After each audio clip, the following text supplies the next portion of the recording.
Hello दोस्तों, आज तो स्टॉक प्रेडिक्शन में आपका स्वागत है। Good morning. Pre market report में सुबह 8 बजे मैं हाजिर हूँ दोस्तों। शुरू करने से पहले चैनल के डिस्क्रिप्शन बॉक्स में बिलो द टाइटल डिस्क्लेमर रखा है, उसको कृपया पढ़िए जानिए। एज पर डिस्क्लेमर, ये एजुकेशनल प्रोग्राम है। इसके तहत जो भी मैं बोलता हूँ ये मेरी पर्सनल राय है, मेरी खुद की राय है। आपके प्रॉफिट या लॉस, लाभ या हानि के लिए मैं और मेरा चैनल जिम्मेदार नहीं रहेंगे, रिस्पॉन्सिबल नहीं रहेंगे। ये प्लीज़ प्लीज़ नोट करके रखिए। चलिए दोस्तों, शुरू करेंगे। एसजीएक्स निफ्टी फिलहाल 250 पॉइंट माइनस में दिखा रहा है, यानी कि हम लोग लगभग 16,850 के पास ओपनिंग दिखा रहा है एसजीएक्स निफ्टी पे। ये कुछ गड़बड़ है। क्यों गड़बड़ है? क्योंकि फ्राइडे को हम जब क्लोज हुए थे तभी इंडिया विक्स बढ़ा नहीं था, लगभग फ्लैट था, इतने मार्केट नीचे अचानक गिरने के बाद भी। और आज भी जापान का मार्केट सिर्फ 200 पॉइंट माइनस में है। बाद में डो फ्यूचर भी फ्लैट टू थोड़ा सा हल्का सा नेगेटिव है। नैस्डैक फ्लैट टू पॉजिटिव है। इसके बावजूद भी हमारा मार्केट ओवर रिएक्ट कर रहा है। फ्राइडे को जो क्लोजिंग हो गया था हमारा 160 पॉइंट माइनस में दिखा रहा था एसजीएक्स निफ्टी फ्राइडे नाइट को, और अचानक आज 260 पॉइंट माइनस में दिखा रहा है 16,850 के पास। और वैसे कुछ दिखता नहीं है, ग्लोबली सब कुछ ठीक ठाक है। क्रूड ऑयल प्राइसेस भी ठीक ठाक है। इंडिया विक्स भी बढ़ा नहीं है फ्राइडे के दिन। तो ये गड़बड़ क्या है? इसका मतलब ये पैनिक सेलिंग है फिर से, एफआई से, फॉरेन इन्वेस्टर लोगों से।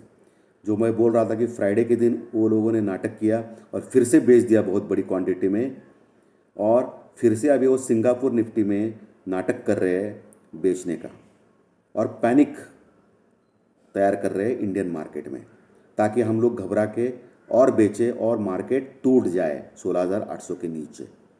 उनके बहकावे में नहीं आना है दोस्तों।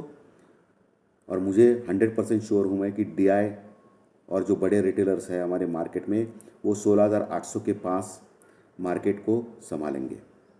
16,800 के पास अगर लगातार 2 दिन क्लोज हो गया मार्केट तो बहुत डेंजरस सिचुएशन है। लेकिन अभी जो सिंगापुर निफ्टी में अंधाधुंध सेलिंग कर रहा है एफआई, ये खराब लक्षण है मार्केट के। उनके पास स्टॉक्स है दोस्तों बड़े बड़े, एचडीएफसी बैंक जैसे, इन्फोसिस जैसे, तो वो शेयर्स बेचते हैं। इसके कारण मार्केट गिरता है, क्योंकि इनका वेटेज ज़्यादा है इंडियन मार्केट में इन शेयरों का। निफ्टी 17,100 के ऊपर वो क्लोज हो गया। अभी 16,800 का ही हम लोग मेजर सपोर्ट मान सकते हैं। ऊपर 16,200 250 का जो लेवल है वो फ्राइडे भी स्ट्रॉन्ग रेजिस्टेंस था, आज भी रहेगा। बैंक निफ्टी 36,000 के पास क्लोज हो गया। वो स्ट्रॉन्ग रेजिस्टेंस भी है, स्ट्रॉन्ग सपोर्ट भी है, क्योंकि वही कॉल राइटिंग और पुट राइटिंग ज़बरदस्त हो गई है। 35,200 एक जो मेजर इंपॉर्टेंट सपोर्ट है, बहुत नीचे खुल गया तो मार्केट 35,500 का भी एक मजबूत सपोर्ट है बैंक निफ्टी में दोस्तों। और आखिरी सपोर्ट 35,000 है दोस्तों बैंक निफ्टी में। ऊपर 36,550 जो पिछले कई दिनों से उसके ऊपर सस्टेन नहीं हो रहा है दोस्तों मार्केट बैंक निफ्टी में, तो वो मेजर इम्पॉर्टेंट लेवल रहेगा। जैसे कि आपको मालूम है कि 0.90-95 के पास है पुट कॉल रेशो, जो मैं ऑलरेडी डिस्कस कर चुका हूँ फ्राइडे के दिन। उसके ऊपर ध्यान रखना है आपको। अगर वो आज 250 पॉइंट अगर रियली में गिरता है मार्केट, मुझे नहीं लगता है इतना नीचे खुलेगा मार्केट, लेकिन रियली इतना नीचे गिरता है और ये 0.70 के पास आता है पुट कॉल रेशो, तो बिंदास खरीदिए दोस्तों, लेकिन ऑफ कोर्स स्टॉप लॉस के साथ। नीचे बाउंस बैक देगा मार्केट ऐसा लग रहा है मुझे, अगर जो दिखता है 250 पॉइंट का नीचे वैसा खुल गया तो। लेकिन मुझे अभी भी नहीं लगता कि इतना 16,800 के पास खुलेगा मार्केट, ये कुछ नाटक चल रहा है। विप्रो का भी अभी दो फ्यूचर जो ओपन हो गए हैं, तो विप्रो का भी जो एडीआर है वो लगभग 2% ऊपर दिखा रहा है, प्लस में दिखा रहा है विप्रो का एडीआर। ये अच्छी बात है।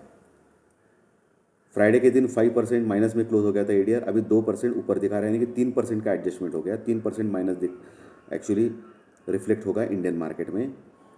सो मुझे लगता है कि 480 490 के पास बहुत अच्छा सपोर्ट लेगा विप्रो और बाउंस बैक करेगा।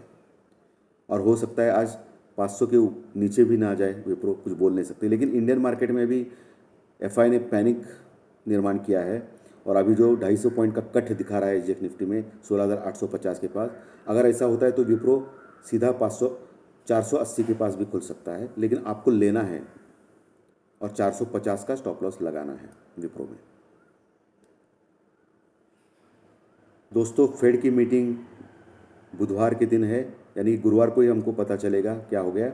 इसका मतलब ये जो हफ्ता है, कल छुट्टी है इस हफ्ते में, तो ये हफ्ता बहुत ही डेंजरस रह सकता है, छोटा हफ्ता है। इसके लिए प्रॉपर हेजिंग के बिना कुछ मत काम कीजिए दोस्तों। दोनों साइड के मूवमेंट ज़बरदस्त आ सकते हैं मार्केट में, या आप 100% ध्यान में रखिए। रशिया और यूक्रेन के फ्रंट से कोई न्यूज़ नहीं है। क्रूड ऑयल प्राइसेस थोड़ा बहुत प्लस माइनस हो रहे, कुछ फ़र्क नहीं है। डो फ्यूचर भी नॉर्मल दिखा रहा है, यूरोपियन फ्यूचर भी नॉर्मल दिखा रहा है, एशियन मार्केट भी, जापान का मार्केट भी 200 पॉइंट मात्र माइनस में है। लेकिन हमारा मार्केट अचानक क्या हो गया मालूम नहीं, 250 पॉइंट दिखा रहा है माइनस में। कोई न्यूज़ तो दिखता नहीं, मैं ढूंढ रहा हूँ लेकिन न्यूज़ तो मुझे दिख रही नहीं है। इसका मतलब एफआई की पैनिक सेलिंग है, डराने के लिए लोगों के लिए। तो ध्यान से ट्रेडिंग कीजिए, सेफली ट्रेडिंग कीजिए, उनके बहकावे में मत आइए, लेकिन इसका मतलब अपना कैपिटल भी आपको प्रिजर्व करके रखना है। सो आज का ट्रेडिंग बहुत ही इंपॉर्टेंट रहेगा क्योंकि कल छुट्टी है दोस्तों। सो धन्यवाद दोस्तों, फिर मिलेंगे। Thank you very much.